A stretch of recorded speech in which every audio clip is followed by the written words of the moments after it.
Hello, hello, my beauties and bees, and welcome to another installment of Cryptic Corner, where we explore the unexplained, the supernatural, the paranormal and hidden, the mysterious, the alien, the accursed, and the forbidden. I'm your host, Miss Bumblebee, and I am here to bring you something new. It's very rare on Cryptic Corner that we ever run across anything that I haven't seen before, especially something from the 70s. It's not really, it doesn't happen often. So color me shocked when I popped in to my, I call it my toxic sock account, but it's not so toxic. This kind of stuff's not so toxic. There's a lot of conspiracy theory stuff in there that's pretty toxic, but this one's not so bad. But this was and I'm gonna subscribe here too. This is Stories Lost. This is the channel that's bringing this to us. Encounters of the Unexplained, YouTube channel that wants to bring long forgotten stories of unknown life, of the unknown to life again. If you like the content, please like and subscribe for more episodes of Stories Lost. All right, so, and this is actually, I think the video is like fairly new because we're doing this one. This Who Were the Sweepers? And it's about the Sweepers of Uden, which I had never heard of. But they got, we're going to revisit the hell out of this channel, I think, because they have a lot of more obscure extraterrestrial sightings and entities that we're less familiar with. Encounters from the 80s. Look at that, got Alf on there. But yeah, the story we're covering is the Sweepers, though. So let's dive right in. I'm actually going to refresh this page because it's being slow. This week we're in Uden, a quiet town in the province of North Brabant, in the southern Netherlands. It was the fall of 1973, too loud for probably them? the 10th of November, on a night lit by a near full moon. At around 2:15 in the morning, Anne Dolphine, who was 55 at the time, woke up needing to use the bathroom. Nothing strange about that. She got out of bed. Okay, do not engage Sumami and argument about clown evolution or dispute about clown evolution. She gets really passionate about it. Thought we were doing a cryptid mime for yeah, we should do a cryptid mime at some point. There is like the clowns, the stand down clown, but we did that a while ago. And started making her way from the back of the house to the front where the bathroom was. As she passed a window in the hallway, something caught her attention. It was like a flash of white, just a flicker at the edge of her vision. She kept walking. Right now, the bathroom mattered more than whatever might, or might not, have been outside. But something was out there, moving slowly down the street. It wasn't a clown. It was not a clown. Well, these guys do kind of look like clowns, though. As she made her way back toward the warmth of her bed, Anne turned back toward the window, a little unsure if her curiosity was getting the better of her. She stepped closer to the glass, trying to get a clearer look. Her movement behind the curtain was small, almost imperceptible. For now, she remained unseen. But whatever it was drawing closer, and she was only moments from being discovered. They got a pretty cool little intro thing here, though. Made me want to up my intro game, honestly. So I did. Welcome, everyone. Stories Lost is back with another episode. This time, our focus is on one of the humanoid flaps of the 1970s. I love that term, humanoid flaps. If my channel did not have a name yet, it would now be called Humanoid Flaps. Bugbot, why are you talking about the nameless thing still? Bugbot's always on last week.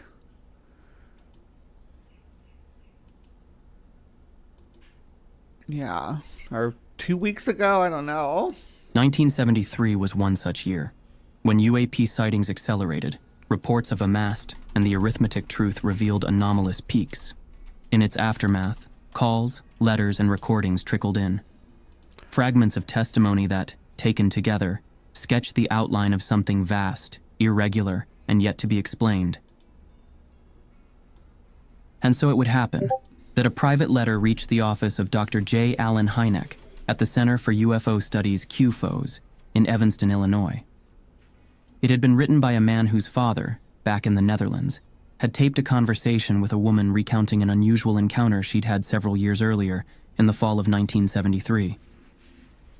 During the flap. The UFO flap, to me, or the humanoid flap or whatever, sounds like a dance you would do. Can you do the humanoid flap? Flap, flap. Do the humanoid flap. I mean, something like that. Familiar with the work being done at QFOS, the Sun summarized the case and mailed the letter to Hynek, believing it might still be relevant to ongoing research into close encounters. The letter was passed along to David Webb, who had previously compiled the report. 1973, Year of the Humanoids. Although the case had not surfaced during the original wave of investigations. Year of the Humanoids. Yeah.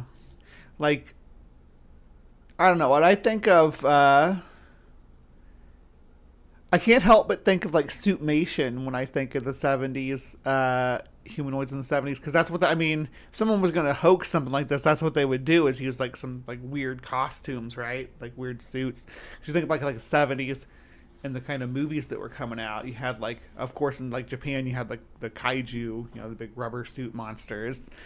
And then you had, I guess it was later into the 70s, but you had, like, Alien, like, Stan Winston's designs, or Geiger's designs and Stan Winston's designs put together, I guess would be a better way to describe it.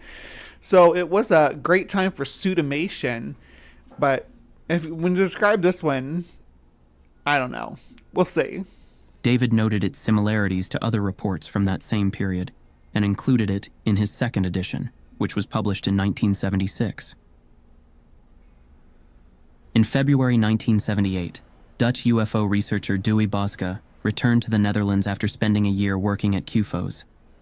During his final months there, he had focused heavily on cases involving close encounters and came across a fascinating case featured in Webb's book, one that had originated in his home country. Once back home, he felt it was time to take a closer look at what he considered the most intriguing close encounter reported in the Netherlands. From March to July, Dow conducted several interviews with the witness in this case, aged 60. Throughout the notes and documentation, she came across as both serious and reliable.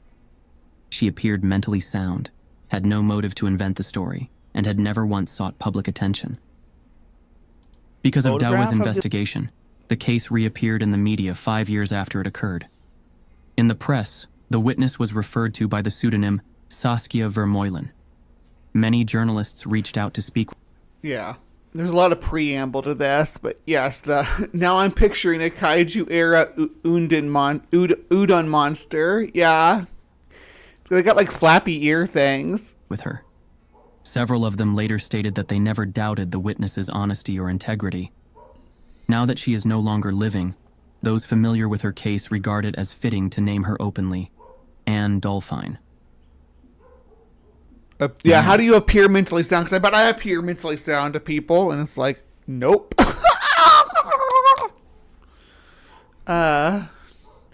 Do you appear mentally sound, Fox?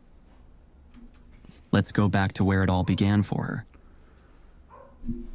Anne leaned in, pressing her nose to the glass, trying to figure out what on earth she was looking at.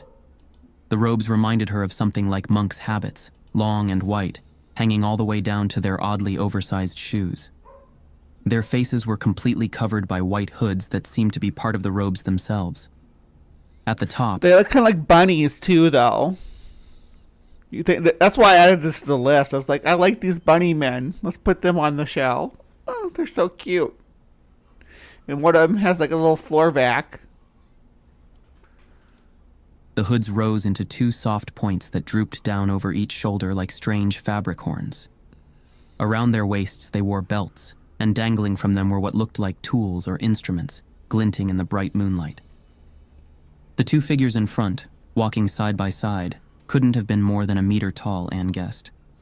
The one trailing just behind them was a little taller, but what really struck her was the way they moved. Their feet never left the ground. Instead, they slid forward in a slow, shuffling motion, almost like they were gliding. Their legs stayed completely stiff. Shuffling and gliding are, to me, are like antipodal. Gliding, you're just like whoosh. Where shuffling, you're like. So like they're like the opposite type of description. You can't. How do you glide and shuffle at the same time? At least across the ground, I could see how you could glide and shuffle in the sky. You could like just be doing the shuffle movement while you glide through the sky, but on the ground, yeah. Anyway, and it made her wonder if they even had knees at all. One of the figures in front was holding something in its hands. The closest thing she could compare it to was an old-fashioned carpet sweeper, like a clunky vacuum cleaner from decades past. As they moved along, that look like that. Looks like a manual vacuum cleaner, the one with the little brush that moves as the wheels turn, the brush turns, and that's all it does. Is what they describe it. I'd have been happier with something with like big hoses and give them some like Ghostbuster backpacks with big hoses and stuff. But they're only a meter tall, so they're little bitty. Why is the Dutch KKK so small though, Sumami? Why are they so short? Is it composed completely of children? They're a meter tall. Moved the object slowly from left to right and back again over the sidewalk, covering several stones with each sweep, as if scanning it like a metal detector. Anne felt uneasy watching them from the window. Something about the scene set her on edge, but she didn't want to wake her husband. His heart wasn't strong, and the shock might be too much for him. Your husband's going to get killed by seeing bunny men? Little bunny men outside vacuuming? So she stood there in silence and kept watching. 5 long minutes went by. Then, all of a sudden, one of the figures looked up and spotted her. It seemed to turn to the others and say something. Without hesitation, the group spun around and shuffled off at surprising speed, disappearing behind a nearby school building. Anne stayed at the window a while longer, peering down the empty street, hoping, or maybe fearing, that there might be more to see.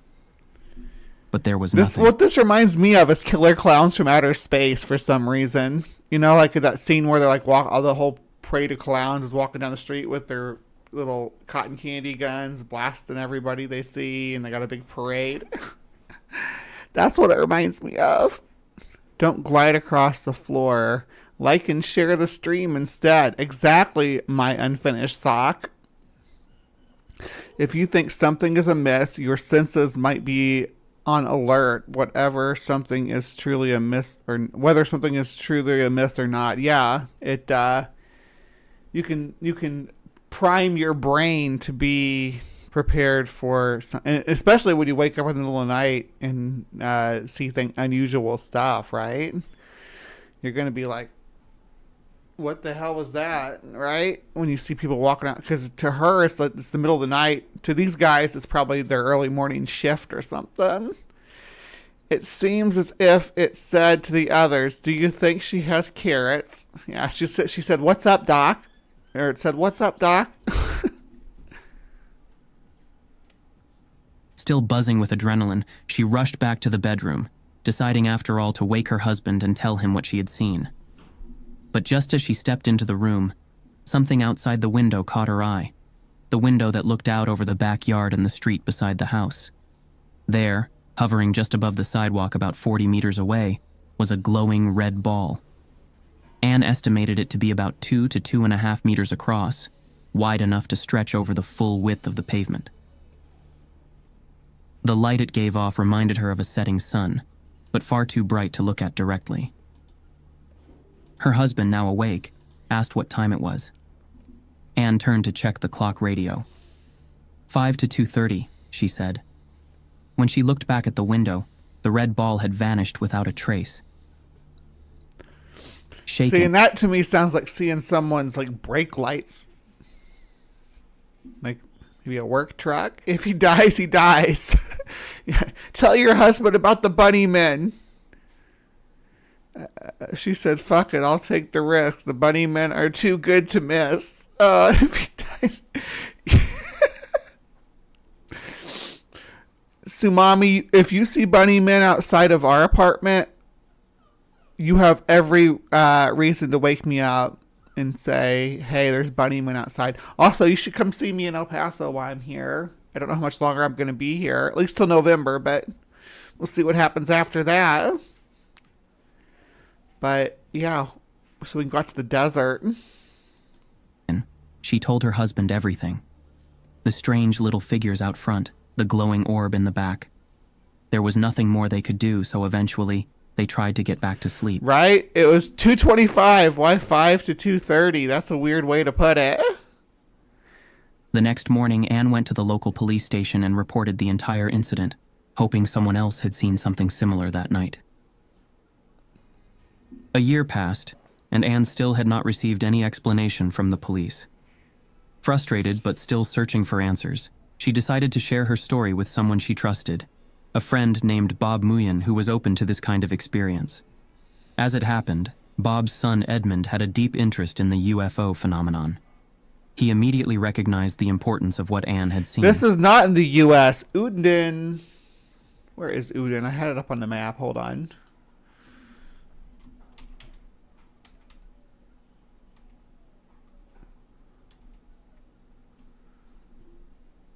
Uden is in the Netherlands. You want to look at it? We can look at it.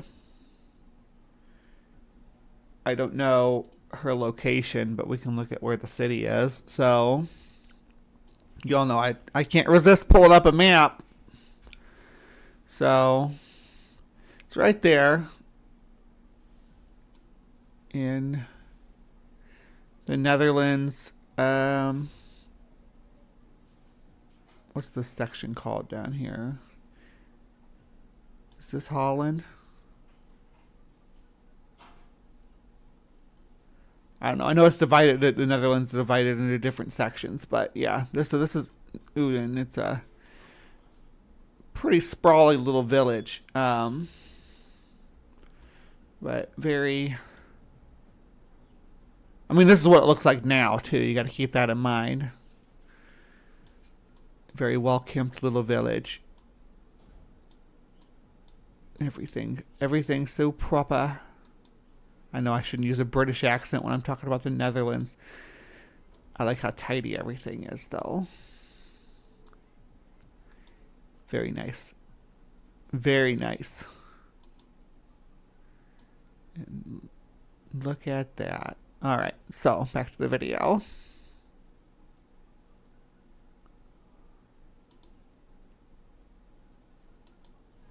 Edmund wrote an open letter describing the encounter and was the one to send it to the Center for UFO Studies in Illinois, known as CUFOS. The story caught the attention of researcher David Webb, who later included it in his book, Year of the Humanoids. Ooh, you know what? Thank you for... Because I need to put this on the map, too. Hold on. We're saving it because finally getting... It's so rare now that I have... things outside of the UK and the US. I'm like so Western world centric. Look at this. So like South America, the entire continent of South America probably has less marks in it than the state or than the city of New York. Well, maybe not, but yeah. But there's it does demonstrate. Well, you know why I focus a lot is Illinois, too, because I know a lot of Illinois cryptids and Missouri cryptids, because that's the place I grew up. Well, there's this, like, strip right here from Ohio to Missouri of just cryptids all up and down. Follow these two rivers, the Ohio River and the Mississippi River, and then their confluence all the way down to Louisiana, full of weird cryptid sightings. And swamp gas, apparently. 1976. As mentioned earlier, the book focuses entirely on humanoid sightings that took place around the world in 1973. Anne's experience fit that pattern. It was remarkable, and the story was far from over. Remarkable? The year 1973 was an important one in the history of UFO research for several reasons. It was a year marked by a notable humanoid flap, a term Humanoid flap, flap, flap. Can you do the humanoid flap? It's a dance I invented. Now we all have to do the humanoid flap. used in ufology to describe a sudden rise in reports involving unidentified aerial phenomena, particularly those including descriptions of beings or occupants.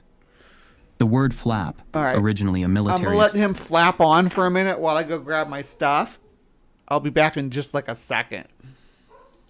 expression for a period of disorganization or heightened alert, was adopted by UFO researchers to designate clusters of sightings that depart significantly from average reporting levels. Unlike wave, which implies a more rhythmic or external force, flap retains the connotation of a collective disturbance, a spike in both observation and attention that defies easy causality. What makes the concept of a flap analytically rich is its irregularity. Whether one sees UFOs as physical craft or as psychological and cultural phenomena, the question remains, why should reports amass in certain periods and not others? If they are evidence of structured visits, one might expect continuous surveillance. If they are misperceptions or symbolic expressions, one might anticipate a steadier rate of occurrence. Yet the data shows something else. Sharp increases over short intervals, geographically and temporally bounded.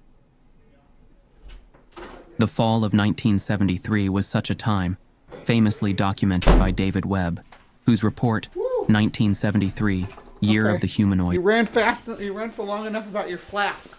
Your flap. Look at these donuts, though. Nom nom. These are like handmade.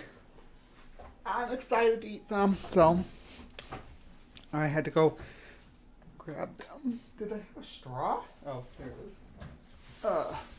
Anyway, so I got some coffee.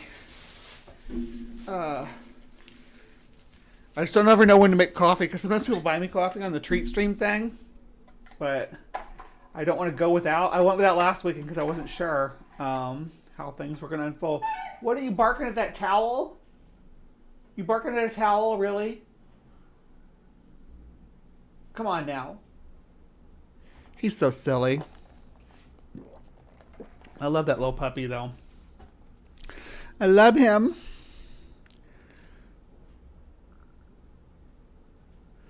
The whole New Madrid region is flooded with supernatural happenings. Proof of Zarahemla, right? It all comes together. And 90% of South America ones are just from the Zarahemla video, right? It's almost like mass delusions exist or something. Yeah.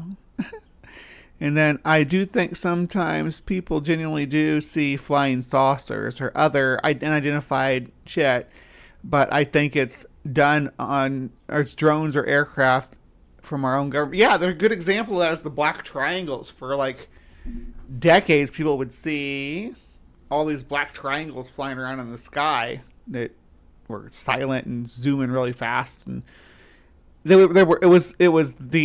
were stealth bombers. I mean, you've seen the black stealth bombers. Yeah, that's what it was. That people were seeing. They had to test them and get them all ready to go, and they had to keep it top secret so they couldn't report it. And voila, you have black triangle reports.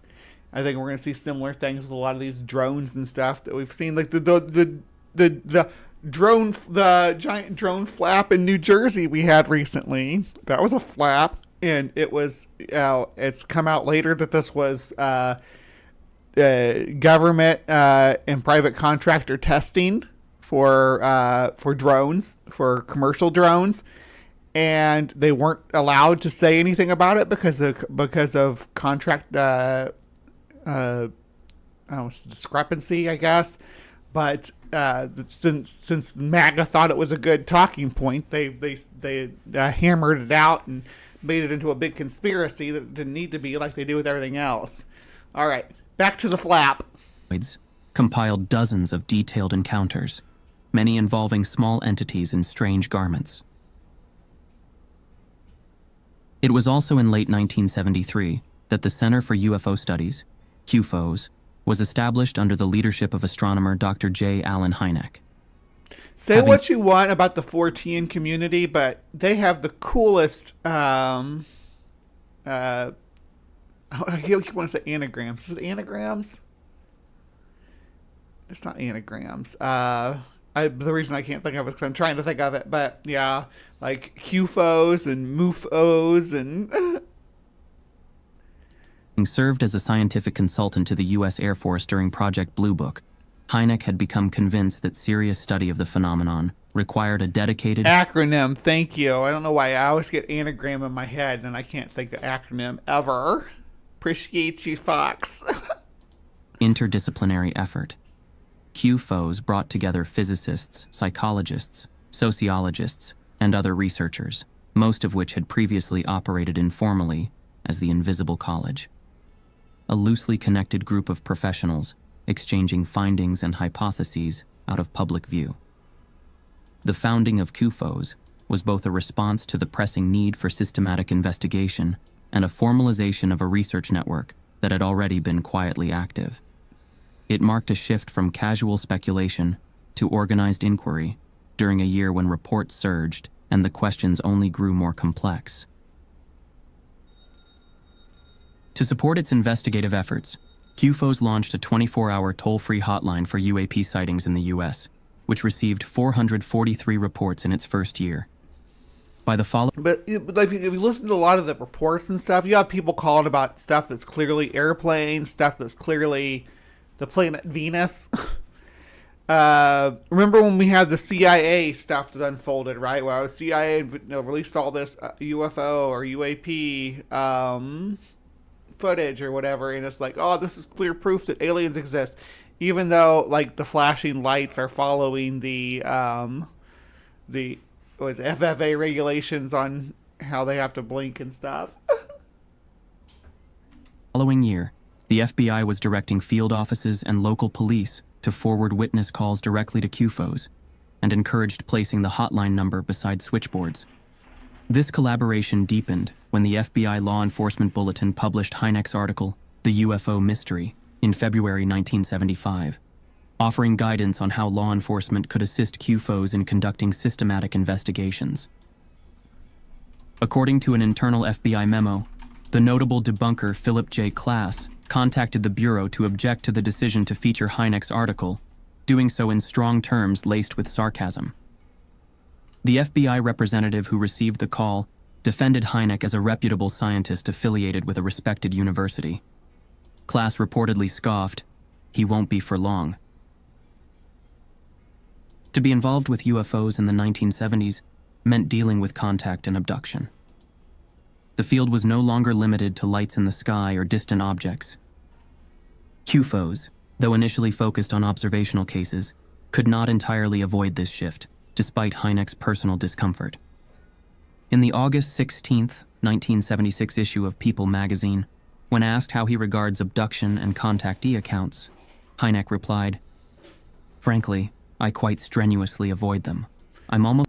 Remember when the Mexican government presented alien corpses demonstrating the miracle of cake-based biology? Oh yeah, I remember that video. Someone made a cake at that was like made out of llama parts though. They're like the real alleged alien. It was like someone's taxidermy made out of llama parts. Isn't that crazy? Or it's a bird and you can see the wings flapping. Yes, Dave. Exactly. Yeah, there's ones that are very clearly birds. It's like, oh, we don't know what this is. They just can't say for sure that this is a bird if they aren't 100% sure that it's a bird. So they can't say it's a bird, but, you know, you can tell it's a bird. So then it goes into the UFO or the UAP file for unidentified flying object. And I have that video of them guys getting excited about targeting a bird. They were just excited about how well their equipment was targeting the bird. Most embarrassed by the reports. None of those people have ever been able to produce anything reliable. It's junk, junk, junk. The legacy after Hynek is complex. With his passing, the effort to institutionalize UAP research through QFOs faded from public view and remained scattered. In many ways, the field circled back to where it had started. Networks, informal exchanges, and a return to something resembling the old invisible college. Where once information moved through private correspondence and closed-door meetings, it now circulates across blogs, YouTube channels, podcasts, and social media. The gatekeepers are gone, the archives are open, and anyone can contribute. Where are the bunny men, though? Why were the bunny men with the vacuum cleaner never seen again? Authority is less institutional and instead performatively dispersed. Now a networked culture, still seeking patterns. You need still to bring this interpreting back the to my unexplained. sweeper guys. In 2019, the Andolfine case came back into circulation. Okay. Not through academic Finally. channels or formal investigation, but through a blog post. Ooh, hold on. In- Hold on. Not through academic channels or formal investigation, but through a blog. Do we have map? Hold on. We're going to do this. Okay. I'm going to do it over here, though, so I can look at this while I'm pinpointing it. So we got the corner of Hofstücken and Ram. I guess that's how you pronounce them. It doesn't matter if I'm pronouncing them right, as long as I'm spelling them right.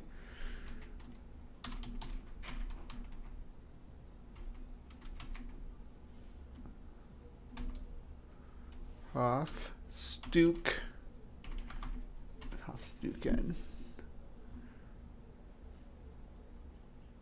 Come on, let's find it. Where is...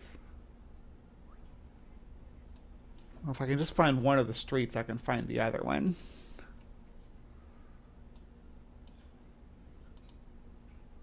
All right, so there's Ram. There's Oh. Because we'll be able to stand down there in just a minute if I can find this. But I don't know. I don't know.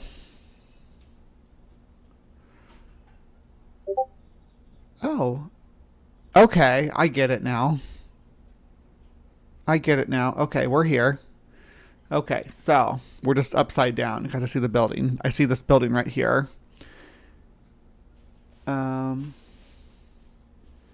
So let's do it. Let's go in. Let's go into the sweeper territory. You ready? Womp womp. Alright, so we're here. And let's see. So then we would need to... Okay, so we're kind of...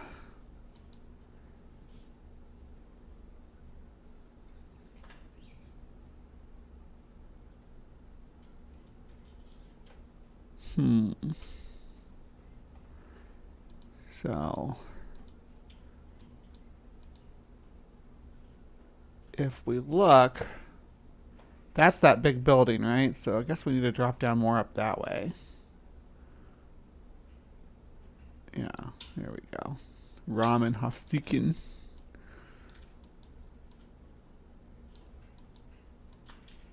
All right. Is that the big building? These roads are so tiny. Look at that. Look how tiny that little road is. So this is like apartment areas now. Let's see. Now that we're standing right about here. So if we look down Rom. Which way though? This way or that way? Must be this way because it's the only way it goes straight. What, I can't go down that road? Why not? Interesting. Anyway. Yeah, we'll get back to the video. But... Oh, hold on. First I want to mark that intersection. I want to move my Uden marker. And we'll do it at... I guess we can do it at this place. Vatterall charging station. That's fine. Marked. And now, when we zoom out and reorient, now we have it marked specifically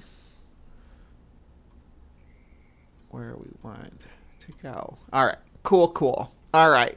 Awesome. Awesome sauce. Post.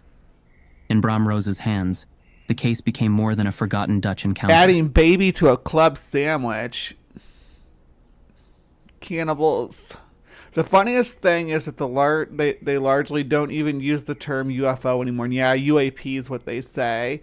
I live near both an Air Force base and an Army proving ground, so it's no surprise that UFO reports are rampant here.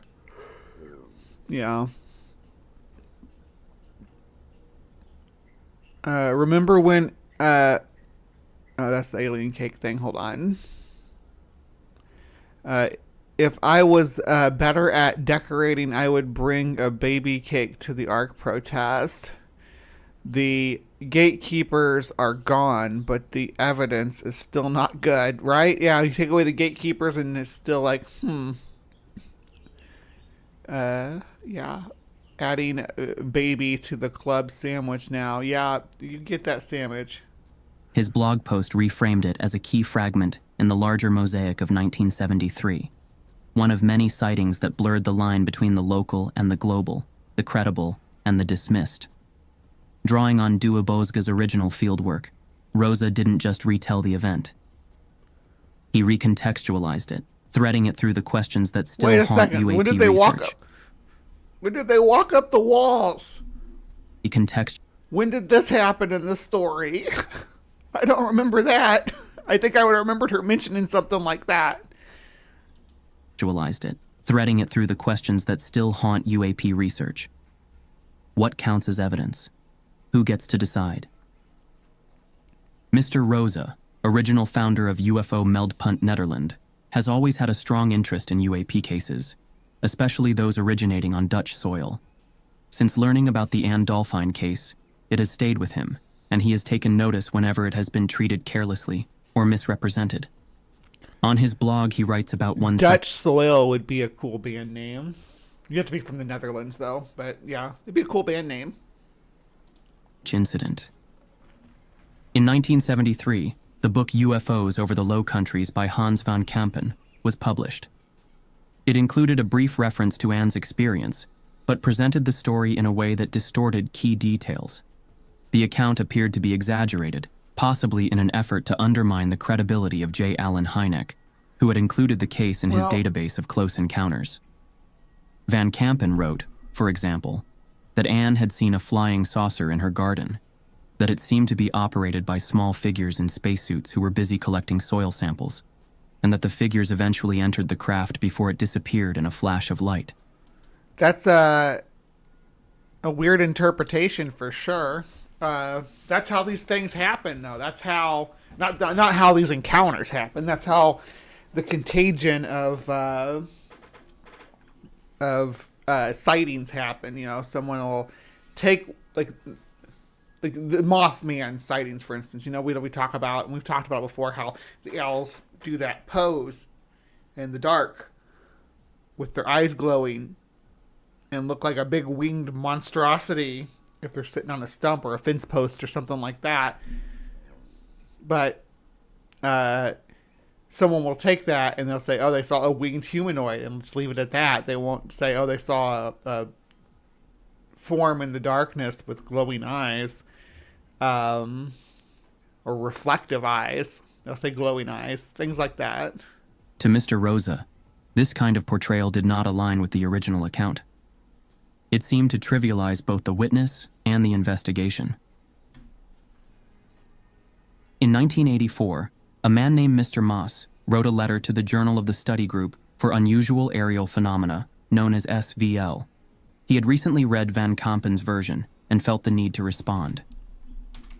Mr. Moss had followed the case closely for years and believed that reports like this should be kept factual, because otherwise, they risk becoming distorted or sensationalized. In his letter, He also offered a possible explanation for what Anne may have seen. Mr. Moss shared a memory from when he had moved into a newly built neighborhood, where many of the streets were still unpaved. One night, a van from the Gasuni pulled up, and a group of men got out, each with tools hanging from their belts. They were carrying a device that looked exactly like a man. They don't have bunny ears. How do they not have bunny ears? That's an important part of the story. Floor sweeper, just like the one Anne had described. The men shuffled slowly through the sand along the houses, sweeping the device across the ground. When Moss asked what they were doing, one of them explained that they were checking for gas leaks in the newly laid pipelines. The work had to be done at night, he said, because lower gas usage meant higher pressure in the pipes, making leaks easier to detect. The SVL never followed up on the story, but another UFO research group, Nobavo, took the lead. But what if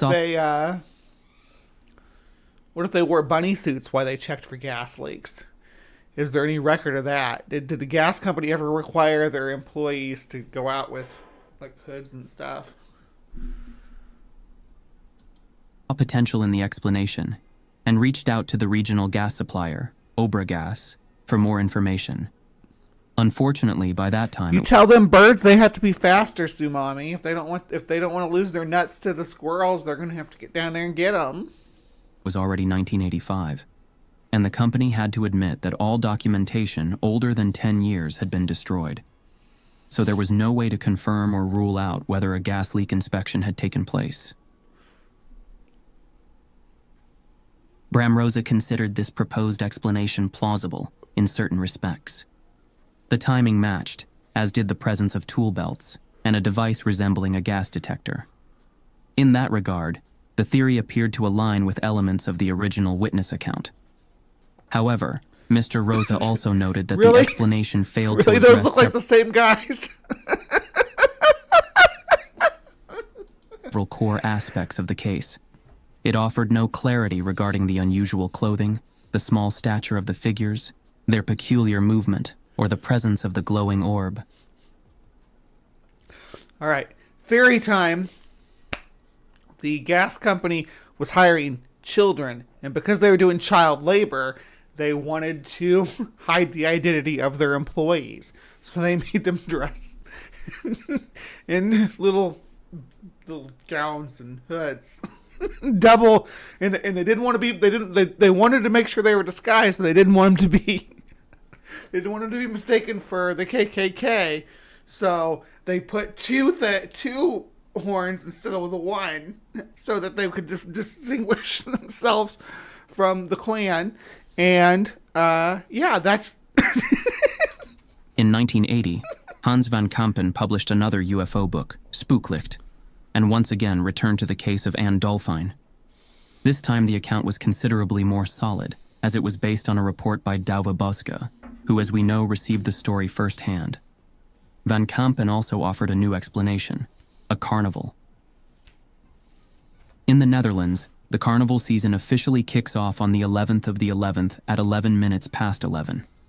Around this date, the local Prince Carnival is also inaugurated, which in places like Brabant can lead to some pretty lively celebrations. So it's not out of the question that 3 costumed partygoers, possibly a bit tipsy, stumbled through a residential neighborhood in the middle of the night. Maybe it was even the newly appointed Prince. I've done that during Mark Twain days myself. Not in costume. Was I in costume? I know they had a steampunk thing down there, but I don't think I was in costume the night that I got stumbled drunk and went roaming around the town at night. Yeah. Carnival with 2 of his attendants from the Council of 11. And yes, according to Bram, that's a real thing. One of the most recognizable parts of the Prince Carnival's costume is his hat. In large parades, it's usually a tall, pointed cap made of blue velour with long pheasant feathers. But in smaller local groups, the hat is often simpler. Plain white, usually made of felt or fabric rather than velour. Well, look and at that. Instead of standing straight up, it droops to the side, a bit like a traditional jester's cap. The prince also carries a ceremonial scepter, so if someone saw him walking a little unsteadily, they might have mistaken the scepter for a walking stick. Really, I think this kind of settles it to me. I mean, looking at these gentlemen here, especially these two in the front, and then reading the description that the woman had, and then the fact that they were carrying a scepter. That hard to imagine. Or maybe it was just a group of kids, heading home unusually late from a costume party, and afraid of being recognized and reported, took off running. But even so, as Rosa points out, that doesn't explain the glowing red orb in the garden. So calling it a case So that's like there's like two different levels of scrutiny that we need to have for each of those things, right? And we can have independent explanations for each of them that don't correlate with one another. And because her brain was already primed when she saw the red light outside her window, which again, this is a very this isn't like a rural area. This is very, very residential. There's a lot of people here. In miles in every direction, for miles and miles in every direction. There's houses and people and homes, and people work all sorts of shifts and do all sorts of stuff late at night. Once you go to bed, your neighbors are not all in bed at the same time as you are, even if it seems like they are. People get up to shit in the middle of the night. People go to work in the middle of the night. People come home in the middle of the night from work. And if you saw brake lights out your window after seeing the bunny men, because it doesn't matter where your garden is here, there's no location at this intersection for any of these houses where it's not possible that someone's brake lights were reflecting into their window. It's just not like their gardens are very small here. And again, this is modern. This isn't the 70s, right? But I can't see a single place where if someone was hit, like, you got to think in the middle of the night, those red lights are going to reflect off any light colored building. So even if her house is right there, right, and there's no direct line of sight to the street, which there must have been because she had her sighting, but I disregarded. But these lights would refract all the way down through here. Yeah.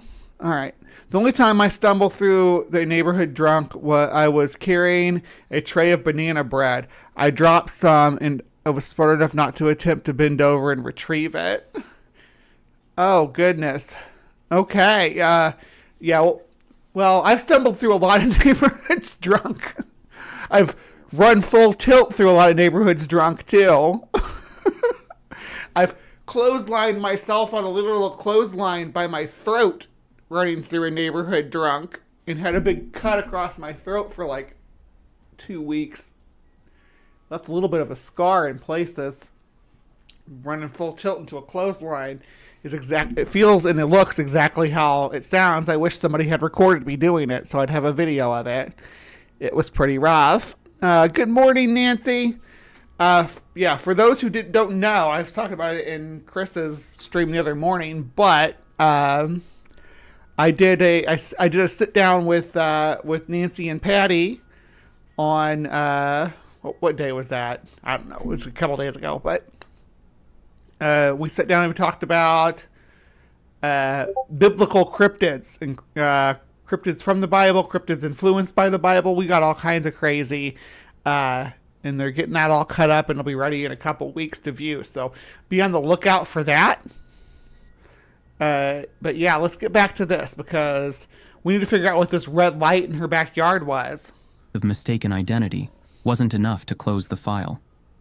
Too many details remained unexplained, and like the report what? Didn't neatly fit into any one category. And we must... The red light outside the window was the least phenomenal of the phenomena.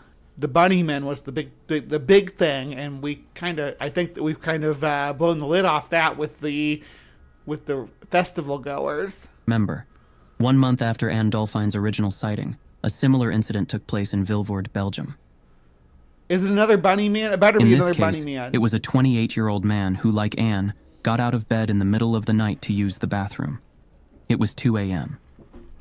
As he walked toward the toilet, he heard strange metallic sounds coming from outside.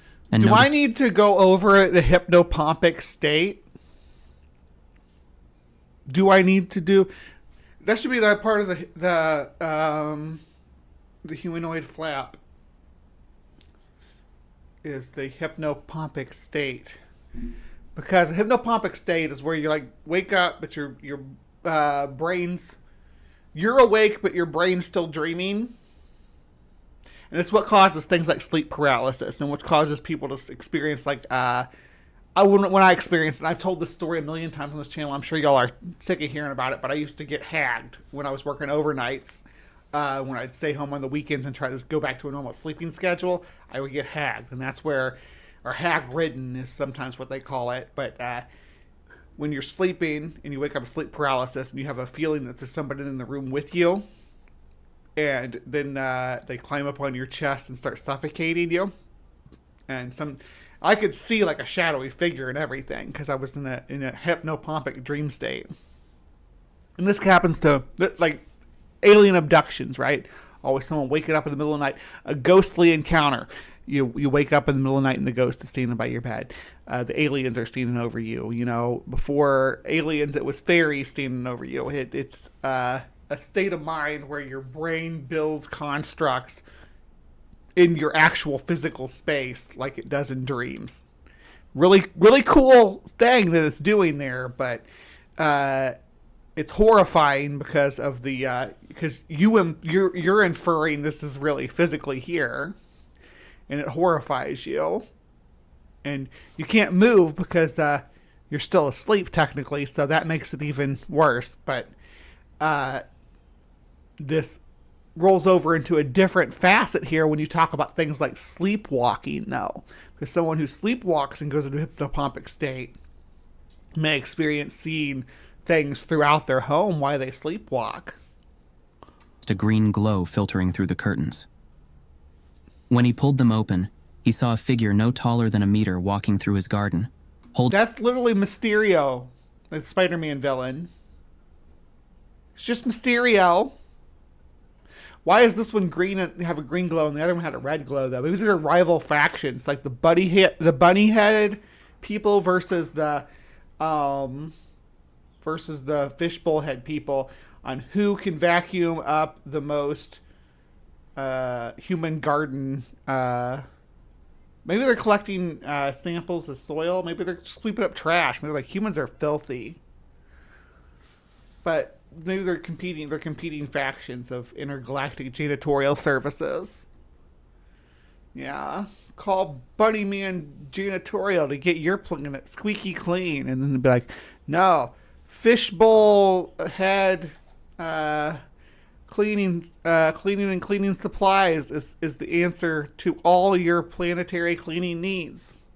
Holding an instrument that looked, as you might remember from one of our earlier videos, it looked like a carpet sweeper. Bram Rosa also draws a line from the 2 European cases to a third, lesser-known report from across the Atlantic. All right, we're going to mention how fabulous his sparkly outfit is before we move on from this. In November 1973, a similarly strange encounter occurred in Quebec, Canada. On the evening of Sunday, November 8th. And we also need to, I've decided now the humanoid flap is going to be the official dance of the Hive. We got to come up with the dance moves for it. Like, can you do the human? Get back so you can see my hips a little bit. Can you do the humanoid flap? You shake your butt, because there's got to be butt shaking in it. So we'll come up with more dance moves to it. We'll brainstorm it. We'll let it stew. 18th, 4 young women were driving from Sorel-Tracy toward Montreal. Just past Sorel-Tracy, a glowing orb appeared in the sky ahead of their car. After they caught up with it, the orb seemed to follow them all the way toward their destination. But long before reaching Montreal, they and other drivers passed through a strange pink... Almost sounds like the orb was a star. ...mist, hovering just above the road surface. As they exited the fog, they saw a small figure shuffling across the white lines between the lanes, seemingly undisturbed by the passing traffic. The figure appeared to be sweeping the road with, you might have guessed it, what looked like a carpet sweeper. Where's his rabbit ears? Where's Fishbowl head? Is this the Further Fishbowl along, people? they saw a car in a ditch on the roadside, and a bit beyond that, 3 black-clad figures standing beside a stationary vehicle. This incident was featured. How is that anything other than them? Excuse me. How is that anything other than seeing? Yeah, throw money at me when I dance for you, people. Come on. I work hard to get this little hard tummy. Ooh, I gotta move over here so you can see it. It's not actually that hard. It's got a little bit of oomph to it, so I can do some belly dancing. I need to learn to belly dance. That'd be sexy. You know, how is this anything other than them witnessing someone helping someone else with a flat tire with a old timey jack, like you know, one of the ones that you roll and push into the car and crank up. Because that's what it sounds like to me. It sounds like they saw somebody run across the road and they saw people standing around a car accident. Featured in Claude McDuff's 1975 book, Le Procès des Soucoupes Volantes, where it was presented as a genuinely extraterrestrial event, in essence because of the solitary nature of the figure. Roadwork, after all, is typically done in teams. But in the English summary by John Brent, published in UFO, Occupants and Critters, the author leans toward skepticism. Thank Brent you, noted that he Dave. had often seen highway workers alone on stretches of road near Alberta, while their colleagues worked farther along. Still, due to the lack of solid information about the small figure, the strange pink mist, and the UFO itself, the case has never been resolved. Pink mist or gray mist lit by pink road flares? Ooh, by red road flares. What? Is that possible? Does that happen? And there's a car on the side of the road and another car pulled over with people outside sitting outside of it. There's somebody walking around with a thing that has a stick and is rolling on the ground. Sounds like you witnessed people helping their friend change their tire. That's what it sounds like to me. Do the humanoid flap, flap, flap. Tell me, what do you think? Bram Rosa asks his readers, pointing to what he calls a near-simultaneous triptych. 3 eerily similar close encounters reported within a single month in 1973. How are they eerily similar? Those are bunny men. Those are fishbowl head people. Each case features at least one small figure, active at night, wielding an object uncannily like a carpet sweeper. And that's a homie with Rosa a jack. considers the usual explanations. So, the only thing that these guys have in common, well, is that they shop with us, or they carry similar hardware. Could it be coincidence? Possibly. Could it be 3 people who had similar dreams? That, too, is conceivable. But mass hysteria? Unlikely. These stories didn't emerge from group sex. Thank you, Ember. I'm not in a chair. I'm dancing in front of my chair. Ooh, ooh, ooh, ooh, ooh. My microphone kind of gets in the way, though. Settings or shared media. For Rosa, no single explanation accounts for all the details. The shared specificity across continents and the timing suggests something harder to dismiss. In an interview featured in the Dutch lifestyle magazine &C, Bram Rosa reflects on his approach to UFOs and why he continues to document sightings in the Netherlands. Known for running the website UFO Zaken and Dutch UFO Reporting Center, Rosa positions himself somewhere between researcher and advocate, grounded, but open to possibilities beyond current frameworks. The most popular hypothesis for UFOs is extraterrestrial visitation, and that's possible, he says. But personally, I'm more inclined to think it's something we don't understand at all. It's probably something much, much more mundane than extraterrestrials, unfortunately. Yet. Something completely unknown to us with our current scientific knowledge. Natural phenomena, government technologies, beings from another dimension. Or maybe it's us, coming from the future. Rosa also speaks to the lack of institutional support or community in the Netherlands for people who've had encounters. Aside from my reporting center, there really isn't a UFO community in the Netherlands where people come together to talk about what they've seen. There are people who are interested, mostly those who've had their own experiences, but they don't gather to share their sightings. I like to stand up for these people, especially when they're ridiculed for their stories.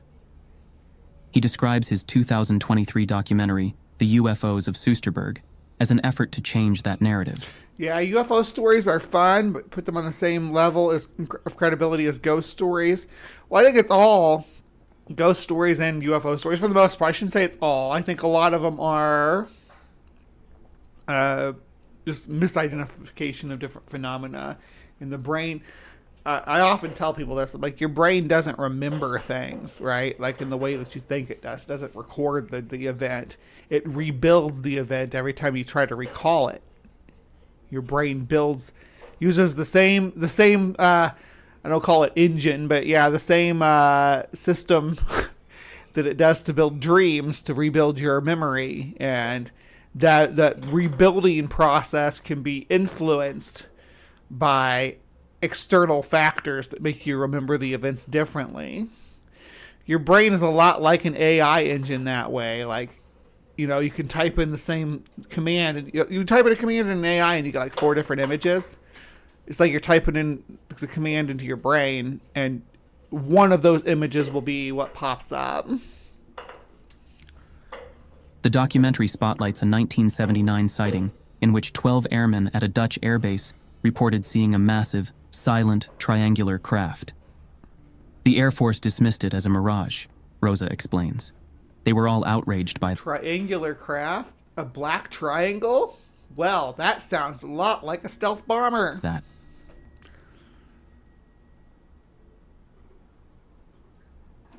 Hadden ze over lichten die in een bepaald patroon van elkaar zich voortbewoog boven de startbaan. Eén militair die zegt, als hij een boek had gehad, had hij in een van die lichten een boek kunnen lezen. Terwijl het 5 uur in de nacht was, het was in februari, het was stikken donker. Now, why a UFO would be over Soesterberg? Or not UFO, why a stealth bomber would be, I don't know. I imagine they flew the stealth bombers around the globe, making sure that they could adequately bomb every country on every continent. So I don't know if that's what happened here. But they wouldn't show up on radar either, which would be like, ooh, spooky. Want het is natuurlijk frustrerend om te vertellen aan de hele wereld van, ik heb wat gezien, ik ben niet gek, en met mij nog 11 andere collega's, we hebben het allemaal gezien, maar jullie geloven ons niet. What if? So now tell us. You are the invisible college, watching, reading, remembering, and keeping the questions alive. Much You hear that, Hive? We're the invisible college. like those who join in the comments beneath Bram Rosa's blog post. One woman writes how she saw something with her father 20 years ago. They still don't know what it was, and they don't need to. It's my experience, she writes. Neither of us can explain it, but that's okay. It always leads to interesting conversations. Whether something is real or not isn't for someone else to decide for me, and unfortunately for science, there's no way to ever verify if it was true. But does something unexplained always need to be proven? She ends her post by asking, what makes people so desperate to have a special experience validated? Yes, perhaps we could hold off, if only for a moment, and experience what that feels like. Things do happen. Things that stay with us in ways we've never experienced before. I kind of like that background right there with the stars. Really works. Much like Anne, with her nose almost pressing that cold window pane on a moonlit night in the 70s. Ooh. That's it for us this time.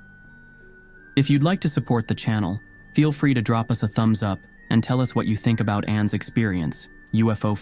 Okay, so again, this channel has a lot of videos that we might revisit. A lot of weird encounters with weird looking entities. Look, this guy's got a can for a head. So, I mean, if you want to see more of this stuff, let me know. I'm really into this. I like weird alien entities and just throwing them into the polls one after another. we could probably just go through and just do all these, but I'd like to mix things up a bit. But it was fun to venture out from the norm, because I had never heard of this sighting before.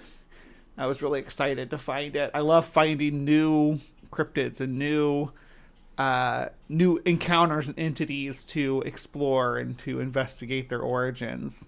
But like, what do you think? Like, do you believe in aliens? Do you think we've been visited by intelligent life from beyond the stars?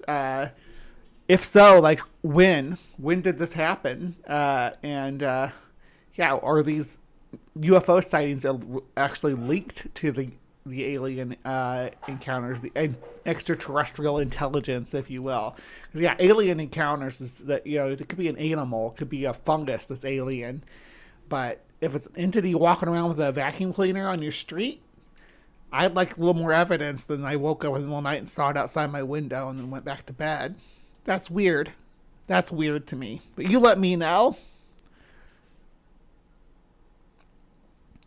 Do you have your own directory of all the cryptids you've come across? So I sort of have, it's sort of a multifaceted documentation of what I've covered. So there's this, which is my world map of where all the cryptids that I've covered, cryptids and other entities, you know, ghosts and aliens and stuff like that, around the globe in the time I've been doing this show, and where they were located at. If there's a location, sometimes there's not. But yeah, we go all over the planet, even Hawaii. Look at that. Now, obviously, I do focus a lot on the U.S. and the U.K. I mean, I have more markers in the UK than South America combined, but you even have some in Antarctica down here. But I'm trying to branch out and cover more global stuff. I do have the stuff I have on the list. I'll put a marker in the Himalayas over here, which is nice because here's a big barren area where there's tons of cryptids at. We haven't even covered. And there is... yeah, this is where the Yeti is going to pop in at. And then we have, what else on the list? Beast of Busco, I think is already marked. I think I already marked it on the map because I talked about it on somebody else's channel. Yep. Here we are. Here's the Beast of Busco. Folk Lake. And then White Lady is a global phenomena. And we added the Beast of Uden on here, or Uden. But yeah, so we have that, and then with that, I also have the playlist. So we can use that playlist to keep up as well. It's the Cryptic Corner playlist. It has every episode of Cryptic Corner, all the way back to the very beginning, documented, so you can see everything that we've covered on this show. All right, so... yeah, but I want your all's opinions on this stuff, though. I want to know what you all want to see as far as where we branch out to in Cryptic Corner, and what type of other 14 phenomena we dabble our toes in. So yeah, put your comments down below. What would you like to see me cover here? What kind of ghosts and cryptids and aliens and demons and all that stuff? What would you like to see unwrapped here? Yeah, leave me some comments. Participate in the polls. It really does. You really do help control the show. So thank you for sticking with us tonight. Until next time, please remember to be kind and take care.